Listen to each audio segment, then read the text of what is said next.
The last car has rolled off the production line in Holden's Elizabeth factory in Adelaide's northern suburbs.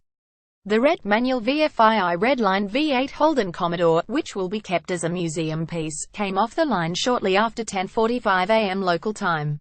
Hundreds of Holden workers were on hand to witness the end of production at the plant and cheered as the final car rolled out. More thanks for the memories. Holden Director of Manufacturing Richard Phillips drew links between the last car and Holden's famous first model, the 48,215 produced in 1948. 69 years ago, Prime Minister Ben Chifley announced our first Australian-built vehicle with that famous line, "SHE's a beauty," he said, and today, but just as a humble lad from Elizabeth, as I saw that car rolling past me on the line, the thought that came to my mind was simply, SHE's perfect. What an outstanding team we've had here that has ensured that our last car is the best car ever, as the 7,687,675th vehicle to be produced by the company. It will form part of Holden's heritage collection and will likely be housed at the company's corporate headquarters in Melbourne. Workers left the factory for the last time, boarding buses to Adelaide Oval for a celebration which included a performance by Jimmy Barnes. Holden fans mobbed factory earlier. More than 1,000 Holden fans pulled up outside the factory, many driving some of the manufacturer's most iconic models, in tribute to the Lion's history. Police, driving Commodores, were managing traffic on the Phillip Highway and ordered that cars be removed from the median outside the factory. Fewer than half a dozen cars were built before midday in a private ceremony attended by about 1,000 Holden factory workers past and present. Prime Minister Malcolm Turnbull said he was emotional about Holden's closure. "I feel very sad, as we all do. It's the end of an era. You can't get away from the emotional response to the closure," he said. When asked by 3AW host Neil Mitchell if the government had blood on its hands and could have saved Holden, he referred to comments made by Holden boss Mike Devereaux, where he previously cited a range of economic factors affecting the carmaker's future. Related death of Holden is an Aussie tragedy. South Australian Premier Jay Weatherill said, "This is a sad day, but also a day when people can hold their head high. I think we should have kept the car industry, but that is a decision which is past. So most of our effort has been focused on getting on with the future, and that is what we have been doing for the last 4 years." Australia's automotive industry is up against a perfect storm of negative influences, including the sustained strength of the Aussie dollar against almost all major trading currencies, the relatively high cost of production and the relatively small scale of the local domestic market, Mr. Devereaux said. Typical of the crowd gathered outside Holden this morning were Scott Dewar and Tina Victory, who own a Commodore and 3 Toranas, including the sporty luxe model they brought to the closing. Dewar, 43, of Paralowie, said the closure was not good and he expected imported cars to cost Aussies more than homegrown vehicles. "If you can't buy Australian-made, that's unfair. I assent to it," he said. Ms. Victory, 40, also of Paralowie, said the day was very sad, because Elizabeth's been built around Holden's and that the whole city of Adelaide had lost an important part of its identity. "We are known for Holden's," she said. She is worried for local businesses who will no longer have the custom of the plant workforce. GMH at Fisherman's Bend, Melbourne in 1960.1 of 34 an EJ sedan, the millionth Holden to come off assembly line at GMH factory in 1962.2 of 34 Queen Elizabeth II inspects the Holden car plant at Elizabeth in 1963.3 of 34 Queen Elizabeth II and Prince Philip, the Duke of Edinburgh, stopped to talk to welders during the royal couple's visit. The Elizabeth plant in 1963.4 of 34 Queen Elizabeth II enters the body assembly plant doorway at Holden's Elizabeth plant in February. 1963.5 of 34 GMH Technical Centre at Fisherman's Bend, Melbourne, in 1964.6 of 34 GMH's new automatic transmission plant pictured in 1970.7 of 34 the body assembly line at GMH plant at Elizabeth in 1971.8 of 34 GMH car body assembly line at Holden's Elizabeth plant in 1972.9 of 34 General Motors Holden's employees leaving the Woodville plant at 4 p.m. yesterday after being stood down because of the Victorian power dispute. The 10th of February 1972.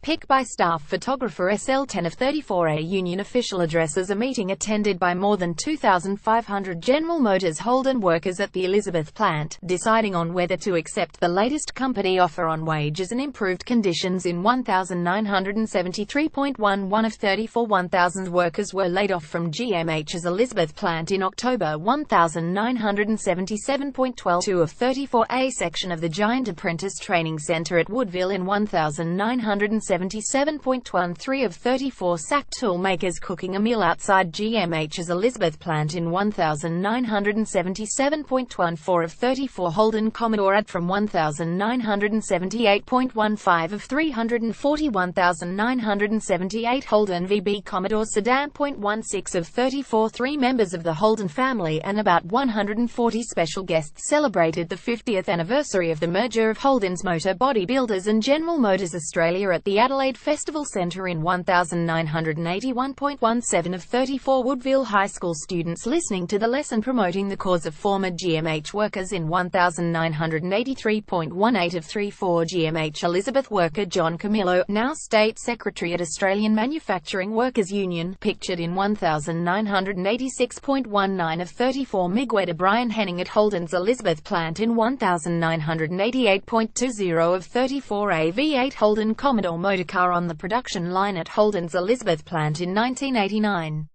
Laurie Edwards completes a full checkpoint. 1 of 34. The 5 millionth Holden car to be made in Australia came down the line at the Elizabeth plant in August 1990.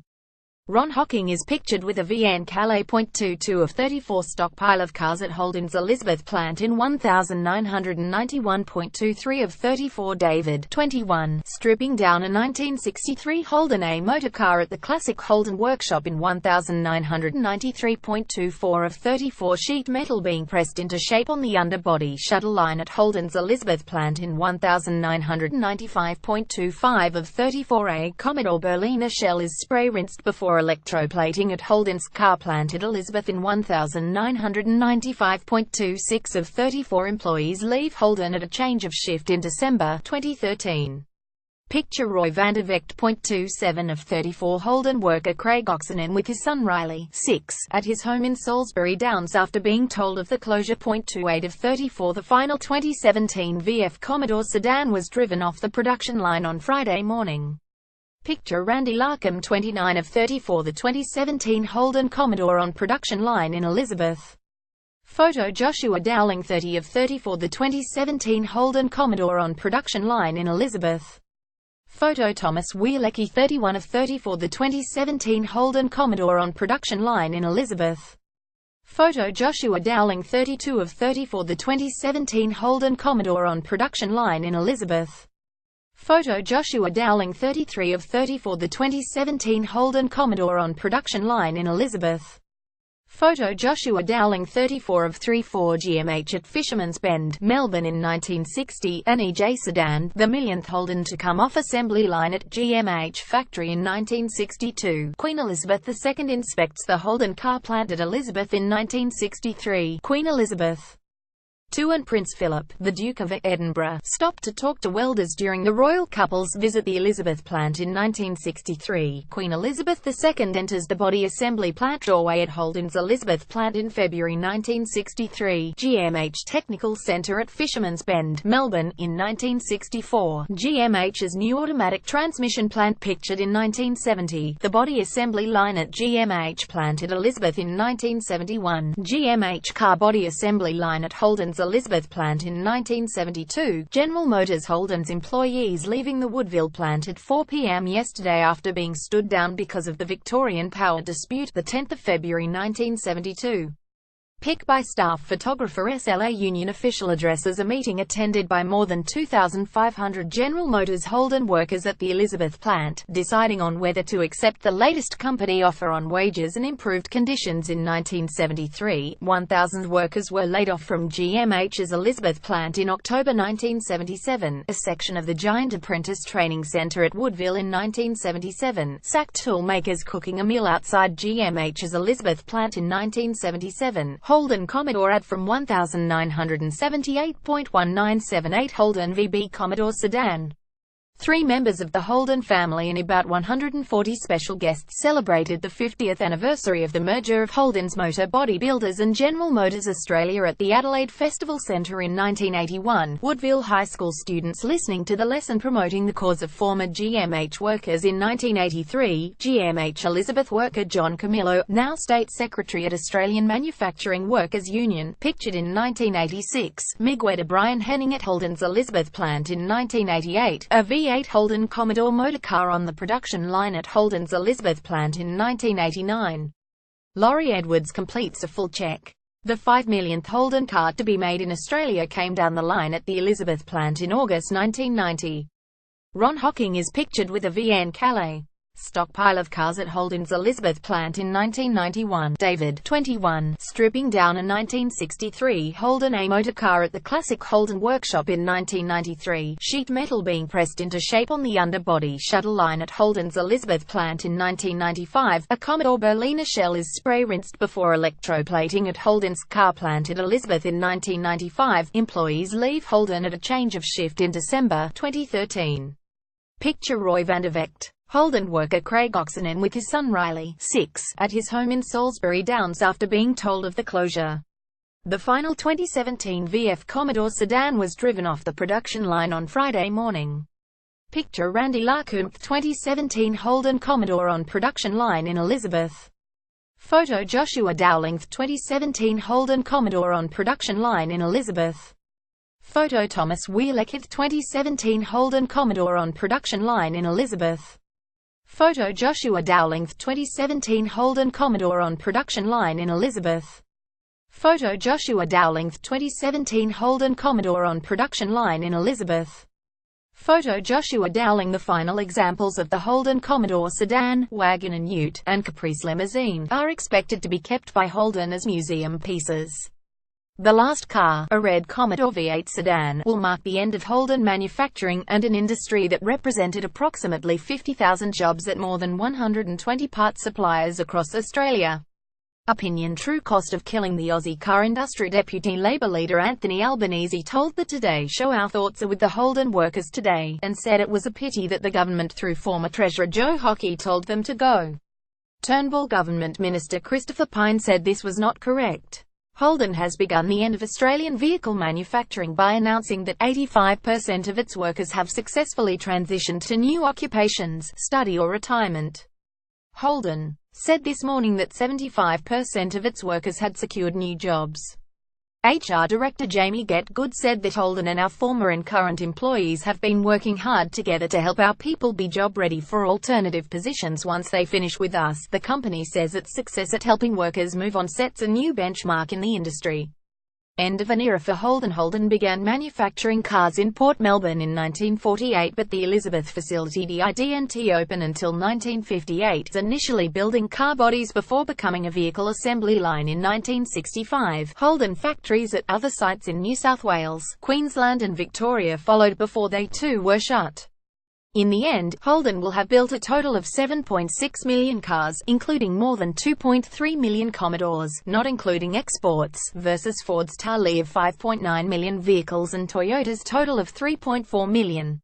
Ford, which had been making cars in Australia for 91 years, closed its Broadmeadows and Geelong assembly lines a year ago, in October 2016. Toyota, which had been making cars in Australia for 54 years, closed its Camry factory in Altona earlier this month. Holden shut its Port Melbourne plant in November 2016 after producing more than 10 million engines over 68 years, stockpiling V6s for the last 12 months of car assembly. Former Holden boss Mark Roos, who fought to save Holden during the 2008 global financial crisis, when General Motors axed its struggling global brands during bankruptcy, paid tribute on social media in the lead-up to today's factory closure. Mr. Roos was instrumental in getting the Cruise small car built alongside the Commodore in 2011 and revived exports of Holdens to the US, to boost output at Elizabeth. Today will be a very emotion-filled day for me. Like many people who have worked for Holden, I put my heart and soul into the place. I brought my wife and kids to a faraway land of Australia, and we all fell in love with the people, the cars, and the culture, said Mr. Roos, now based in his hometown of Detroit and among General Motors' most senior executives. Mr. Roos became so attached to Holden he restored a classic 1959 FC Holden sedan and took it with him back to Detroit. We are lucky to have this special place and people as a large piece of who we are as a family. It is hard to put into words, but we thank all of you and Godspeed to those who made Holdens. We will look forward to a new future for Holden Engineering and Design. Thank you all. Although the Elizabeth factory is closing, General Motors will retain about 350 Holden designers and engineers in Port Melbourne to work on foreign cars, some of which will be sold in Australia. The president of General Motors globally, expat New Zealander Dan Ammon, who with Mr. Roos is helping steer more right-hand drive vehicles Australia's way, said we are hugely grateful for all of the effort and energy the employee base has put in over decades. We're all incredibly proud of what's been achieved. The decision we made to end manufacturing was made in the best interest of the business for the long term, and we're committed to making sure Holden is incredibly successful in the future, said Mr. Ammon. Although Holden is in the process of culling 30 dealerships, it will still have 200 showrooms across Australia, second day only to market leader Toyota. With the factory gone, Holden will instead become solely an importer of vehicles, with 20 new models. Due by 2020, the next generation Commodore will come to Australia from Germany in March 2018. Unlike all other Commodores over the past 39 years, there will not be a V8, it will have a choice of 4-cylinder or V6 power. The loss of the homegrown Commodore means Holden will be without a V8 in its showrooms for the first time since 1968, when the first Monaro went on sale. However, Holden plans to import the Chevrolet Camaro V8 as a rival to the Ford Mustang by the end of next year, ahead of the Corvette sports car due in 2020. This reporter is on Twitter at @JoshUAdowling.